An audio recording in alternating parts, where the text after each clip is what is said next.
मई का महीना है, यानी कि सूरज अपने पूरे स्वभाव पर और गर्मी में बुरा हाल, और ऐसे में सबसे ज़्यादा खतरा होता है लू लगने का, यानी कि हीट स्ट्रोक का। अगर कोई इससे पीड़ित हो जाए तो उसका इलाज कैसे हो, राम मनोहर लोहिया अस्पताल में क्या इंतजाम किए गए हैं, आपको तस्वीर दिखाते हैं। एक अलग से इसकी विंग जो है बनाई गई है। पूरा यहाँ पर एक पूरे जो प्रोटोकॉल है उसको बताया गया है किस तरीके से उसका इलाज होना चाहिए। ना सिर्फ आपको बताएंगे बल्कि दिखाएंगे भी कि किस तरीके से जो हीट स्ट्रोक होता है उसका इलाज किया जाता है। डॉक्टर अरविंदु मेरे साथ हैं। सर, किस तरीके से इलाज, सबसे पहले जब मरीज आता है तो उसके क्या सिम्टम होते हैं और किस तरह से इलाज शुरू होता है?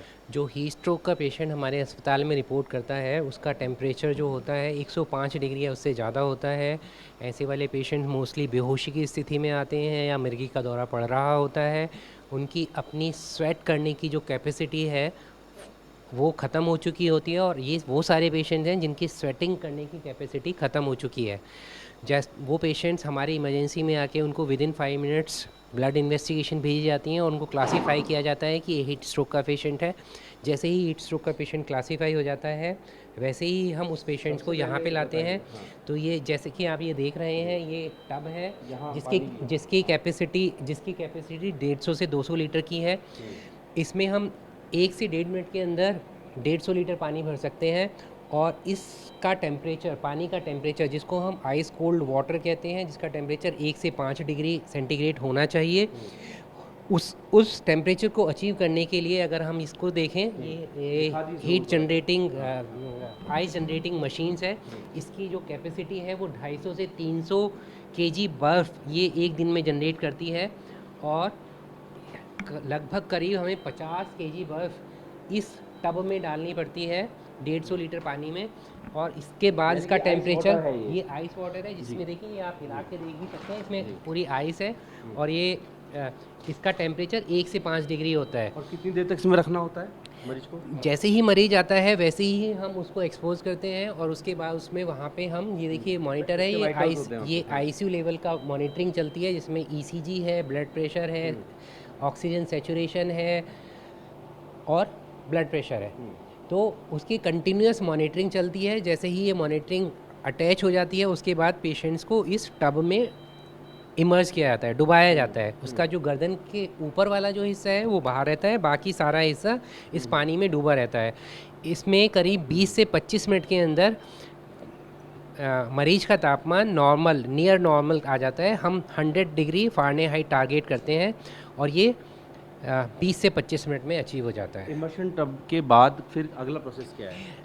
जब हमारा टारगेट टेम्परेचर अचीव हो जाता है नियर नॉर्मल, तो हम इस टब से निकाल के उसको टॉवल से सोक कर देते हैं। सोक करने के बाद इसमें से करीब 80% मरीज वेंटिलेटर पे होते हैं। तो उसके लिए हमने ये सामने, अगर हम इस तरफ देखेंगे तो ये वेंटिलेटर है, ये वेंटिलेटर है और ये बेड है, और सेम मॉनिटरिंग फैसिलिटी इस बेड पे भी अवेलेबल है।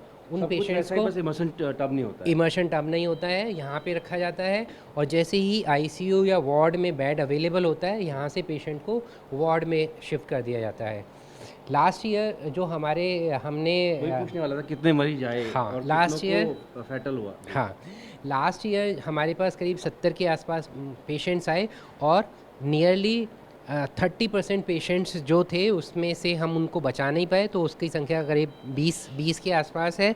बट अगर ट्रीटमेंट ना मिला होता तो इसमें से 80%, तो 80% पेशेंट्स की मौत हो जाती। तो हमने काफ़ी सिग्निफिकेंट नंबर में हम उन पेशेंट्स को बचा पाए, और अभी हमें इस नंबर को और इम्प्रूव करना है, क्योंकि आइडियल कंडीशंस मिलने के बाद we can bring down the mortality to 10%। क्या उम्मीद है सर? तैयारी कितनी है? मैं देख रहा हूँ 2 बेड तो मुझे दिख रहे हैं, इसके अलावा क्या तैयारी है? देखिए, इस साल एक तो हमारे अस्पताल में और जनरल पब्लिक में अवेयरनेस बहुत ज़्यादा है। हम एक्सपेक्ट कर रहे हैं इस बार नंबर ज़्यादा होगा। मौसम विभाग के हिसाब से भी इस बार heat wave, number of heat waves के डेज़ जो हैं वो ज़्यादा होने वाले हैं। तो हम भी उसी तरह से इक्विप्ड है। किसी एक पेशेंट्स को थेरेपी देने के लिए हम ऑन एन एवरेज 45 मिनट से 1 घंटे का टाइम मानते हैं। तो हमारा टर्न अराउंड टाइम काफ़ी ज़्यादा है, तो काफ़ी फास्ट है। तो उसकी वजह से हम इक्विप्ड हैं एक लार्ज नंबर ऑफ़ पेशेंट्स को हैंडल करने के लिए भी।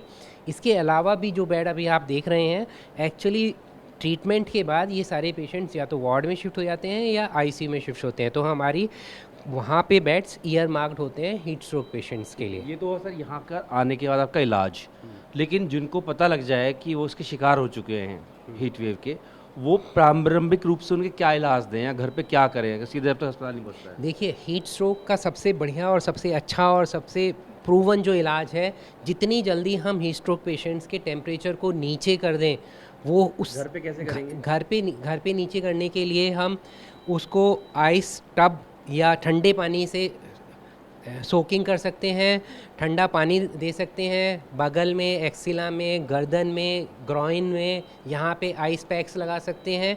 और ये सब करते करते ड्यूरिंग ट्रांसपोर्टेशन आप ऐसे पेशेंट्स को अस्पताल में लाएं, क्योंकि हीट स्ट्रोक का ट्रीटमेंट अस्पताल में होता है, घर में नहीं होता है।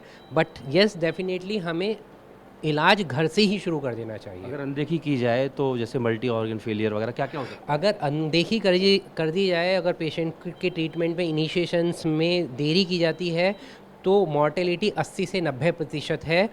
और इस मॉर्टेलिटी को हम 10% पे ला सकते हैं अगर हम सही समय पे सही इलाज शुरू करें और अस्पताल की हेल्प लें। है? क्या क्या इसकी वजह से कारण क्या है मॉर्टेलिटी, हाई मॉर्टेलिटी का? जब टेम्परेचर ज़्यादा होता है तो हमारी बॉडी की जो प्रोटीन्स हैं वो डीनेचर्ड हो जाती हैं, जिसकी वजह से हमारे मल्टी ऑर्गन्स फेलियर होते हैं, जिसमें kidney failure, liver failure, lung failure, heart failure, even brain भी अफेक्ट होते हैं, ठीक है। जो मृत्यु का कारण बनते हैं। ऐसा हो सकता है कोई काम कर रहा है, उसे पता ही ना लगे कि मैं डिहाइड्रेट हो रहा हूँ और धीरे धीरे वो कैसे सिम्टम को पहचाने कि उसे पता लग जाए टाइम पे कि भाई अब गर्मी असर करने लगी है और मुझे इस तरफ ध्यान देना चाहिए? देखिए, ये एक प्रोग्रेसिव कंडीशन है जिसमें शुरू में आपकी धड़कनें बढ़ेंगी, बीपी गिरेगा, स्वेटिंग मैकेनिज़म्स कम हो जाएगा, कि कन्फ्यूज़न वाली स्थिति हो जाएगी, आपको उल्टी आएगी, आपको उल्टी जैसा फील होगा और दिल की धड़कनें बढ़ेंगी, ब्लड प्रेशर गिरेगा। तो ये इनिशियल सिम्टम्स हैं। बट एक जो हीट स्ट्रोक का पेशेंट है, वो पेशेंट्स की केयर करने के लिए सराउंडिंग लोगों की ही आवश्यकता पड़ेगी, क्योंकि वो उस स्थिति में अपना डिसीजन नहीं ले सकता, वो नहीं पता लगा सकता कि उसको हीट स्ट्रोक है। जी, बात करने शुक्रिया। तो गर्मी में आप भी अपना ख्याल रखें, और अगर आपको लगता है कि आप ज़्यादा धूप के सामने आए या एक्सपोज हो रहे हैं, तो आपको अपने आप को हाइड्रेट करना बेहद ज़रूरी है, वरना अगर हीट स्ट्रोक होगा तो इसमें मल्टी ऑर्गन फेलियर हो सकता है, मरीज की जान भी आ सकती है। उसके लिए बेहद ज़रूरी है कि आप अपना ध्यान रखें। खासकर एक्सपर्ट्स ये मानते हैं कि 12 से 4 बजे के बीच की जो धूप होती है उसके सीधे संपर्क में आने से बचें। अपने वीडियो सहयोगी मनीष टोरियल के साथ जितेंद्र भाटी, टीम ने भारतवर्ष, दिल्ली।